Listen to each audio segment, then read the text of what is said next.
Tama. Hindi, ganun din naman yun. Ulitin lang. So, ganyan, ikakat nyo lang yung member. So, kukunin mo lang yung lowest point. So, yung lowest point, matatagpuan nyo siya sa gitna ng parabola kapag symmetrical, no? Again, kapag symmetrical, kapag pantay yung supports, no? Again, pag pantay yung supports, ito yung lowest point ng parabola. Sa lowest point ng parabola, yung tension natin dyan is horizontal. So, yan yung T-min na tinatawag. And then, yung T-max, tatagpuan nyo siya sa support. So, meron tayo ditong TBY. Then, meron din tayo ditong TBX. Tapos, meron siyang resultant. So, ito yung tension at B. Na yan din yung maximum tension. Okay? So, meron siyang uniform distributed load dito na merong value na 16 kN per meter. Ayan lang, konting force lang, di ba? So, ano yung mga meron dyan? Yung resultant, di ba? Which is the R, that is equal to 16 times 10, which is 160. So, how to solve for T-min? Mag-moment lang tayo dito sa B. Summation ng moment at B is equal to 0. Taking clockwise positive, so we have T-min multiplied by 2 minus 160 multiplied by 5. Yung moment arm niya. So, magkano yung T-min? 400 kilonewtons. O, yan ay minimum tension. Next, to solve for Tmax, pwede ka nang mag-summation ng forces vertical is equal to 0. TBY, upward positive, minus 160, that is equal to 0. TBY is equal to 160. Summation ng forces horizontal is equal to 0. So, ano yung mga forces horizontal? Si TBY at TBX minus T-min, which is equal to 400. So, yung TBY ay merong 400 X pala, X. Ay, Barbie. TBX equals 400. To solve for the TB or Tmax, that is equal to the square root of TBX squared plus TBY squared. So, magkano si Tmax? 430 point. Mga nagmamadali, uwing-uwi ah.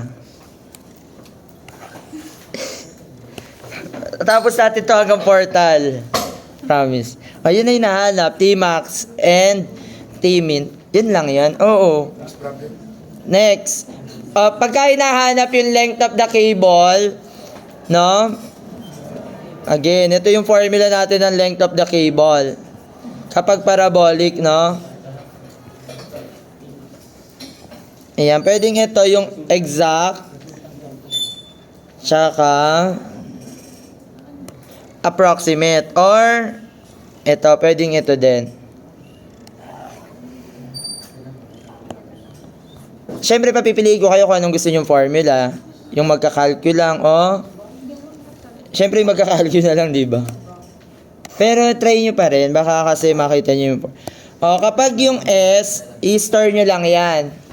So, for S, that is equal to L. Yung L natin, yung distance between the two supports. Pwede mo lang gamitin ito kapag pantay yung supports, no? So, that is 20. Yung M, that is the sag, which is D. Ano yung D natin? 2 divided by 20. O, store nyo na lang to sa M. No? 20. No? Sulat nun. 1/10 kasi yung sasabihin ko eh. O, tapos lagay mo na lang to 1 plus 8 over 3m squared minus, actually kahit hanggang dito na lang, kung gusto mo ng approximate lang, okay na yan. No? Pero kung gusto mo lahat, hanggang m over 6, tama mo na.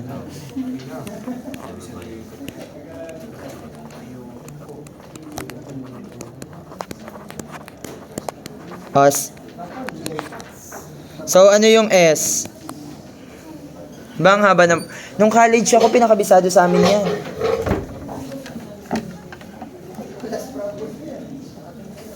Napaaga kayo, last na to, last problem na.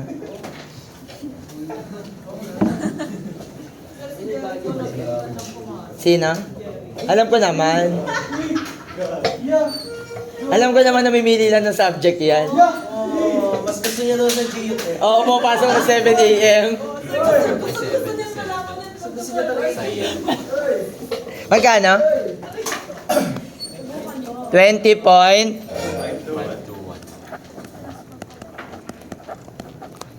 O yan, pwede na yan. Alam yung sa board exam, malapit naman na yung sagot dyan. Pero pag tinanggal nyo to, yung isang term na to, magkano? Tanggalin nyo yung 256 over 7. O, ganun pa rin yun. Pagka dinagdagan mo pa rin yan, 20.521 pa rin. Paano mo dadagdagan? Is approximate pa lang to. Pero ito yung exact talaga. Yung formula na to. Sir, paano ginagamit yan? Yun yung integral. So, S is equal to the integral. Ang magiging limits mo dyan, dito, simula dito yung origin. 0 to 10, hindi. Kasi yung kailangan mo na strip, simula dito, papunta doon. So, that is negative 10 to 10. So, that is negative 10 to 10. And then, lagay nyo yung square root, 1 plus, ano yung W? 16. And then, X over T mean, 400. Then, lagyan nyo lang ng squared. Then, dx. So, magkano yung S?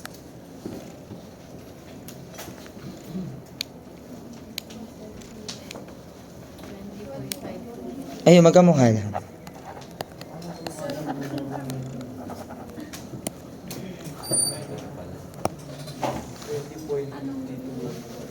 Kahit alin naman formula, no? And, 16x. yung W, ito yung W natin, di ba? Yung W ng uniform distributed load. Ay, yung nakasulat sa formula natin na yung W. Yung given W. Sir, paano pag hindi given yung W? Ayun, tama yan. Tapos, kunwari, ang binigay yung T-max. Wala lang, sir. Ito, may isa pang solution dito. Wala nagtuturo nito sa review center. Diyak lang. Then, ano lang ito, natutunan lang din namin to sa mga estudyante ko. Di ba ang sabi natin dyan, basta yung slope, no?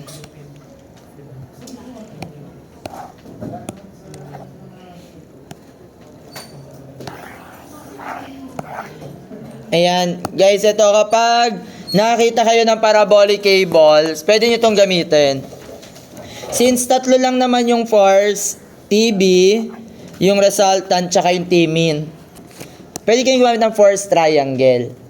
No? So, si TB, di ba meron yan slope, pag ganyan. Yun yung line of action niya, tama. Tapos, yung R, di ba ito yung WX? Downward, WX, or yung R. Tapos, ito, T-min. Kaso, wala kang angle. Pero, alam mo yung theta nito, di ba? Kasi arc tangent nung TBY, tsaka divided by TBX. Pero, tatandaan nyo na kapag yung resultant niya, nakatangent kasi siya sa point na yan. Yan, magbi-meet siya dyan. Yung resultant nito, Ayan.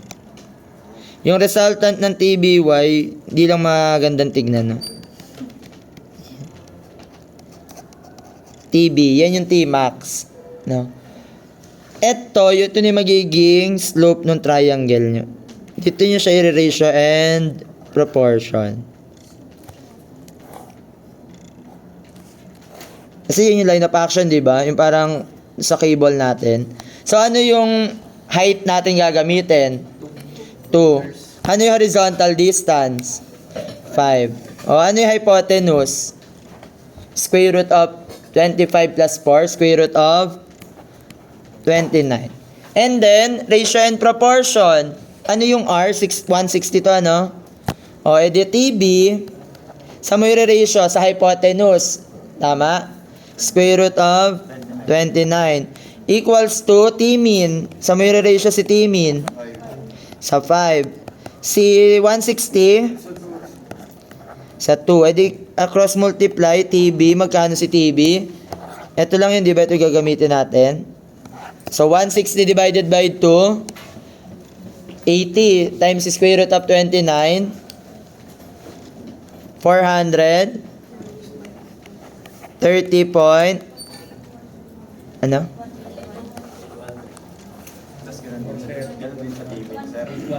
Ah, 813.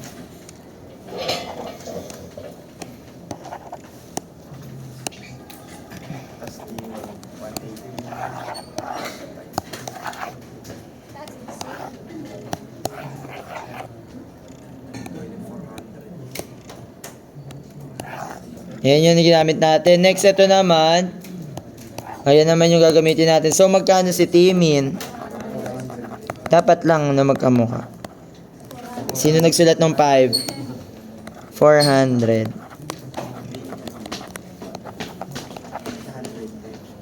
Actually, tinuturo ko to. Tapos, mas gusto pa rin nila yung...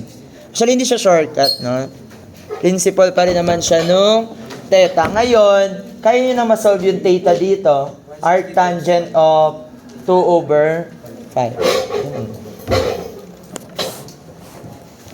Mas dali itong gamitin kapag hindi pantay yung support. No?